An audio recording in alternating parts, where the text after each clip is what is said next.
వినోదిని నందినుతే గిరివర వింధ్య శిరోధిని వాసిని విష్ణు విలాసిని జిష్ణునుతే భగవతి హేసితి కంఠ కుటుంబిని భూరి కృతే జయ జయ హే మహిషాసుర మర్ధిని రమ్యక పర్ధిని శైలసుతే నింగి నేల అక్షతులేస్తే జైలు గోడలే జై జైలంటే ఒంట్లో రక్తం ఉరకలేయదా ముక్కు బొట్టు సైన్యమవ్వదా న్యాయం కోసమే ఈ యుద్ధం కోసమే సంసిద్ధం ఈ తెగువే అజయం నీ ధ్యేయం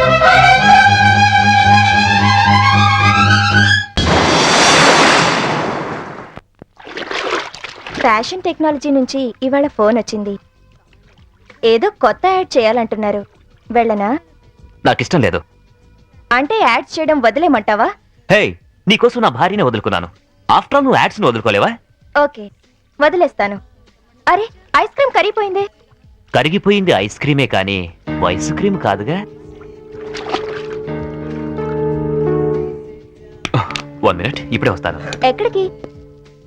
నా తప్పు నేను తెలుసుకున్నాను. నేను ఇప్పుడు పూర్తిగా మారిపోయాను. నమ్మకం ఏంటి?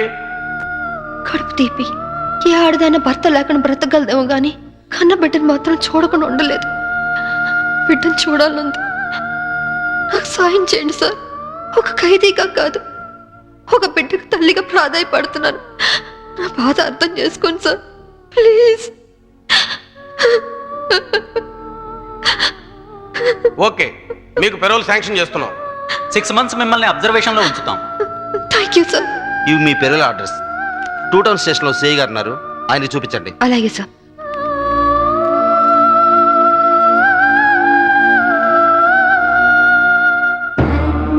భార్య పోతే మొగాడికి మొలతాడు, భర్త పోతే ఆడదానికి పసుపుతాడు తెంచేస్తారు. కానీ చట్టపరంగా భర్త చనిపోయినందుకు తాళిబొట్టు తెంచేసుకోవాలో బ్రతికున్నందుకు ఉంచేసుకోవాలో తెలియట్లేదు. అంటే దీన్ని నమ్మి ఖైదీల వెల్ఫేర్ ఫండ్కి నా చందాగా ఇవ్వండి.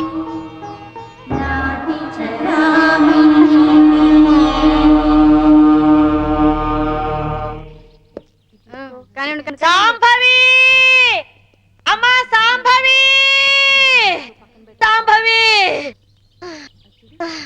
ఎవరన్నా పానా నడిచిపెట్టేసి వెళ్ళిపోతారా? యాదమ్మా, అలాగదే. ఇగో నేను సెల్ల మర్చిపోయాను.